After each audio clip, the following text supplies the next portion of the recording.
শুভ সন্ধ্যা। আমার ফিফথ সেমের ছেলেমেয়েদের জন্য নিয়ে এলাম ডিএসসি 2 পেপারের এক সেট প্রশ্ন প্লাস উত্তর। এটি আমার অফলাইন ব্যাচের পরীক্ষার প্রশ্নপত্র। বেশ কয়েকদিন ধরে ভাবছিলাম যে তোমাদের প্রশ্নপত্রটি দিয়ে দেব। উত্তরটি আমি আলোচনা করে দিতে চেয়েছিলাম বলেই দিতে একটু দেরি হলো, কারণ আমি ভেবেছি প্রশ্নটি দিলেই তোমরা উত্তরগুলো আমাকেই জিজ্ঞাসা করবে, উত্তরগুলো আলোচনা করে দেওয়া দরকার আছে, তাই দিতে একটু দেরি হলো। প্রশ্নগুলি কিন্তু ভীষণ গুরুত্বপূর্ণ। এখান থেকে বেশ কয়েকটি প্রশ্ন কিন্তু তোমরা পরীক্ষায় কমন পাবে, কমন পাওয়ার সম্ভাবনা আছে আর কি। এবার প্রশ্নপত্র কি হবে আগে থেকে তো বলা যাচ্ছে না, তবে এইগুলি করলে আশা করছি বেশ কয়েকটি কমন পাবে। দেখো, প্রথম প্রশ্ন হলো, লেবেডেভের বেঙ্গলি থিয়েটারে অভিনীত নাটকটির নাম কি? নাটকটির নাম হলো কাল্পনিক সংবদল। কোন মূল নাটক থেকে সেটি অনুদিত হয়েছিল? মূল নাটকটার নাম হলো the disguise, THE the DISGUISE।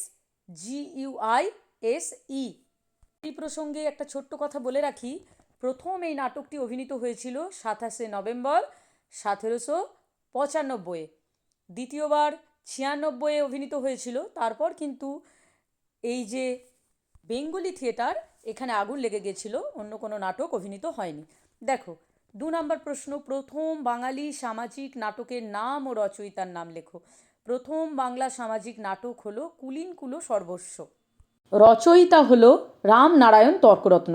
তবে অনেক জায়গায় সধবার একাদশী আছে, দীনবন্ধু মিত্রের সধবার একাদশী।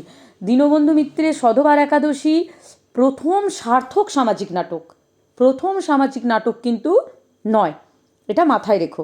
দেখো, পরের প্রশ্নটা খুবই সোজা। গিরিশচন্দ্র ঘোষের 2টি সামাজিক নাটকের নাম লেখো। প্রফুল্ল ও বলিদান। প্রফুল্ল হলো 1889 আর বলিদান 1905। পরের প্রশ্ন হলো, বাংলা ভাষায় লেখা প্রথম সার্থক ট্র্যাজেডি কোনটি? কৃষ্ণকুমারী। সেটি কত সালে প্রকাশিত হয়? 1861। কৃষ্ণকুমারী কার লেখা? মাইকেল মধুসূদন দত্ত। তোমরা আগেও কিন্তু এটা পড়েছো। দেখো, চলে যাচ্ছি পরবর্তী প্রশ্ন, অর্থাৎ 5 নম্বরের প্রশ্নে। ফুলমণি ও করুণার বিবরণ কার লেখা? এটা অ্যানা ক্যাথারিনের লেখা। তিনি কোন ধর্মাবলম্বী ছিলেন? তিনি খ্রিস্টান ধর্মাবলম্বী ছিলেন। পরের প্রশ্ন দেখো, কপালকুণ্ডলা উপন্যাসের প্রকাশকাল লেখো। কপালকুণ্ডলা উপন্যাসের প্রকাশ সাল হলো 1866। এই উপন্যাসের 2টি নারী চরিত্রের নাম লেখো। 2টি নারী চরিত্র হলো, একটি কপালকুণ্ডলা, অন্যটি মতি বিবি। একটি নাম চরিত্র, সুতরাং তোমরা ভুলবে না। 1866 সালে উপন্যাসটি প্রকাশিত হয়েছিল। 19 শতকে রচিত রমেশচন্দ্র দত্তের 2টি ঐতিহাসিক উপন্যাসের নাম লেখো। একেবারে জলের মতো মুখস্থ করে রাখবে, খুব ইম্পর্টেন্ট। বঙ্গবিজেতা আর মাধবী কঙ্কন। এবার সালও চেয়েছে। বঙ্গবিজেতা হলো 1874, মাধবী কঙ্কন 1877, ঠিক 3 বছর পরে। পরের প্রশ্নে চলে যাচ্ছি। রবীন্দ্রনাথের ভিখারিণী গল্পটি কবে কোন পত্রিকায় প্রথম প্রকাশিত হয়? 1877 সালে ভারতী পত্রিকায় প্রথম প্রকাশিত হয়। বলা হয় এটি রবীন্দ্রনাথের প্রথম ছোট গল্প। 1877, ভারতী পত্রিকা। পরের প্রশ্ন দেখো, অলীকবাবু কার লেখা? জ্যোতিরিন্দ্রনাথ ঠাকুরের লেখা। রবীন্দ্রনাথের দাদা ছিলেন তিনি। তাতে যে অ্যাটাচ প্রশ্নটা আছে, এটি কী জাতীয় রচনা? এটি প্রহসন জাতীয় রচনা। 10 নম্বর প্রশ্ন, সধবার একাদশী কার লেখা নাটক? তোমরা জানো এটা দীনবন্ধু মিত্রের লেখা নাটক। প্রকাশ সাল একটু আগেই বলে দিয়েছি, 1866।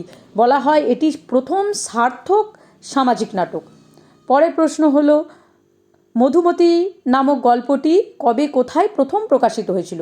এই মধুমতি গল্পটা পূর্ণচন্দ্র চট্টোপাধ্যায়ের লেখা। ভুলো না, পূর্ণচন্দ্র চট্টোপাধ্যায়। 1873 খ্রিস্টাব্দে বঙ্গদর্শন পত্রিকায় এটি প্রথম প্রকাশিত হয়।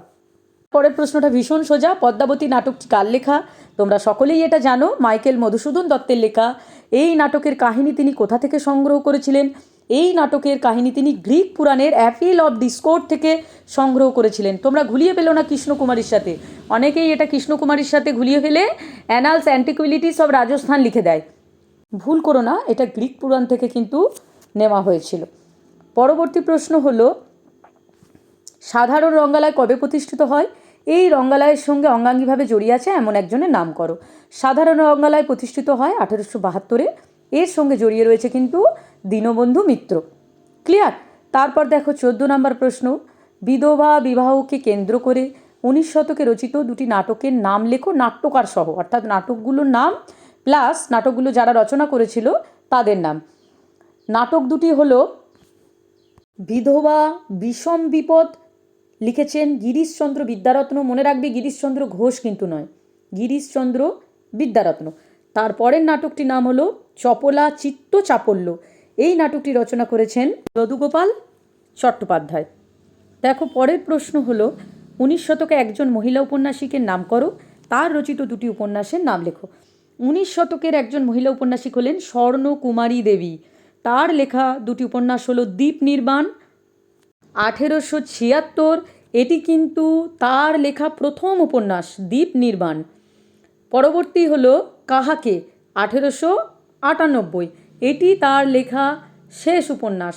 আমি স্বর্ণকুমারী দেবীর দুটো উপন্যাসের মধ্যে প্রথম ও শেষটা বলে দিলাম। যদি ইন্ডিভিজুয়ালি কোয়েশ্চেন দেয় স্বর্ণকুমারী দেবীর লেখা প্রথম উপন্যাসের নাম কি, যাতে তোমরা লিখতে পারো বা স্বর্ণকুমারী দেবীর লেখা শেষ উপন্যাসের নাম কি। ক্লিয়ার? দ্বীপ নির্মাণ আর কাহাকে। পরবর্তী প্রশ্ন হলো দ্বিজেন্দ্রলাল রায়ের লেখা দুটি ঐতিহাসিক নাটকের নাম লেখো। ভীষণ সোজা, শাহজাহান আর নূরজাহান। এই দুটো মনে রাখলেই হবে। নূরজাহান 1908 আর শাহজাহান 1909, 1 বছরের তফাতে। এই দুটো মনে রেখো। বেল্লিক বাজার সপ্তমীতে বিসর্জন কার লেখা, কী ধরনের নাটক? এইগুলি গিরিশচন্দ্র ঘোষের লেখা রঙ্গব্যঙ্গ প্রহসনমূলক নাটক। তারপরের প্রশ্ন 18 নাম্বার, মহারাষ্ট্রের জীবন প্রভাত কার লেখা, কী ধরনের রচনা? এটি হলো রমেশচন্দ্র দত্তের লেখা ঐতিহাসিক উপন্যাস। সালটা হলো 1878। 19 নম্বর প্রশ্ন, দুরাকাক্ষের বৃথা ভ্রমণ কার লেখা ও প্রকাশকাল? এটি কৃষ্ণকমল ভট্টাচার্যের লেখা, প্রকাশকাল হলো 1857। দেখো নেক্সট প্রশ্ন হলো 20 নাম্বার, 19 শতকের দুজন প্রধান গল্পকারের নাম লেখো। রবীন্দ্রনাথ, বঙ্কিমচন্দ্র। ব্যাস। উদ্দেশ্যমূলক নাটক কাকে বলে? একটি উদ্দেশ্যমূলক নাটকের নাম লেখো। যেসব নাটক কোনো নির্দিষ্ট উদ্দেশ্যে রচিত হয় তাকে উদ্দেশ্যমূলক নাটক বলে।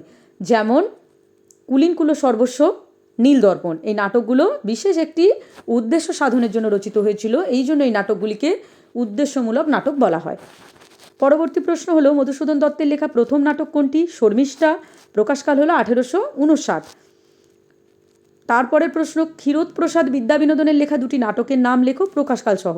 একটি হলো আলিবাবা আর অন্যটি হলো বঙ্গের প্রতাপাদিত্য। আলিবাবা তার লেখা কিন্তু অন্যতম নাটক। পরবর্তী প্রশ্ন হলো পুরুবিক্রম নাটকটি কার লেখা? জ্যোতিরিন্দ্রনাথ ঠাকুরের লেখা। কবে কোথায় এই নাটকটি অভিনীত হয়?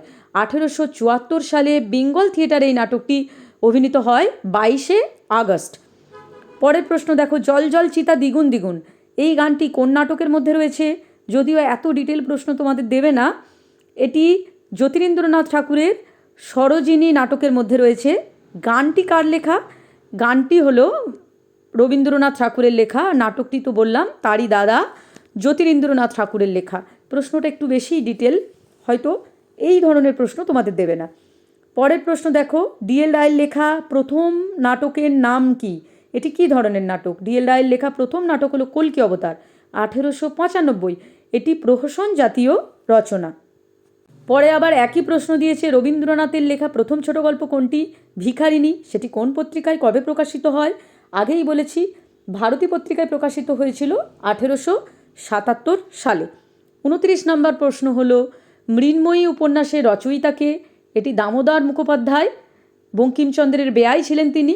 এটি কোন বিখ্যাত উপন্যাসের উপসংহার? এটি বঙ্কিমচন্দ্রের কপালকুণ্ডলা উপন্যাসের উপসংহার। দেখো 30 নম্বর প্রশ্ন হলো জীবন প্রভাত ও জীবন সন্ধ্যা উপন্যাস দুটি রচয়িতাকে? প্রকাশকাল লেখো। উপন্যাস দুটি রচয়িতা হলো রমেশচন্দ্র দত্ত। রমেশচন্দ্র দত্ত থেকে কিন্তু শর্ট প্রশ্ন দেবেই, একদম কান খুলে শুনে নাও। রমেশচন্দ্র দত্তের ঐতিহাসিক উপন্যাসগুলো দেবে, কিংবা জীবন প্রভাত বা জীবন সন্ধ্যা থেকে প্রশ্ন দেবে। জীবন প্রভাত হলো 1878 আর জীবন সন্ধ্যা হলো 1879 সাল। দুটো মনে রাখবে তোমরা। বঙ্গাধীপ পরাজয় কার লেখা? এটি প্রতাপচন্দ্র ঘোষের লেখা। তার লেখা অন্য দুটি উপন্যাস হলো আজব দেশ, স্মৃতির অলিন্দে, পরিমহল ইত্যাদি। তারপরে নেক্সট প্রশ্ন হলো 19 শতকে লেখা রবীন্দ্রনাথ ঠাকুরের দুটি নাটকের নাম লেখো। এর মধ্যে একটি কিন্তু তোমাদের আগেরবার পাঠ্য ছিল, শারদোৎসব 1908 আর রাজা 1910। বেলগাছিয়া নাট্যশালা কবে প্রতিষ্ঠিত হয়? এই নাট্যশালায় অভিনীত প্রথম নাটকের নাম কি? বেলগাছিয়া নাট্যশালা প্রতিষ্ঠিত হয় 1858 সালে। এতে প্রথম অভিনীত হয়েছিল রামনারায়ণ তর্করত্নের রত্নাবলী নাটকটি। মনে রাখবে, রত্নাবলী। নেক্সট প্রশ্ন, কালীপ্রসন্ন সিংহ অনুদিত দুটি পৌরাণিক নাটকের নাম লেখো। একটি হলো বিক্রমবর্ষী 1857, দ্বিতীয়টি হলো সাবিত্রী সত্যবান, ঠিক তার পরের বছর 1858। শেষ প্রশ্ন হলো গল্প স্বল্প এবং ললিত সৌদামণি গল্প দুটি কার কার লেখা? এই দুটি গল্প কিন্তু আলাদা ব্যক্তির লেখা। মনে রাখবে, গল্প স্বল্প হলো স্বর্ণকুমারী দেবীর লেখা গল্প, আর ললিত সৌদামিনী হলো তারকনাথ গঙ্গোপাধ্যায়ের লেখা গল্প। এই প্রশ্নটি কিন্তু ভীষণ গুরুত্বপূর্ণ। বেশ কয়েকটি সালে এই প্রশ্নটি এসেছে। তোমাদেরকে আমি 35টা প্রশ্নই আলোচনা করে দিলাম। কোনো ডাউট থাকলে কমেন্ট সেকশানে আমাকে জিজ্ঞাসা করো।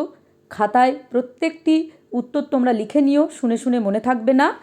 যদি আমি বলতে গিয়ে কিছু স্কিপ করে চলে যাই তাহলে অবশ্যই তোমরা সেটা কমেন্ট সেকশানে আমাকে জিজ্ঞেস করো, আমি উত্তর দিয়ে দেব। আশা করছি আমি প্রত্যেকটি প্রশ্নের উত্তরই তোমাদের আলোচনা করে দিয়েছি। প্রত্যেকে ভালো থেকো। Thank you.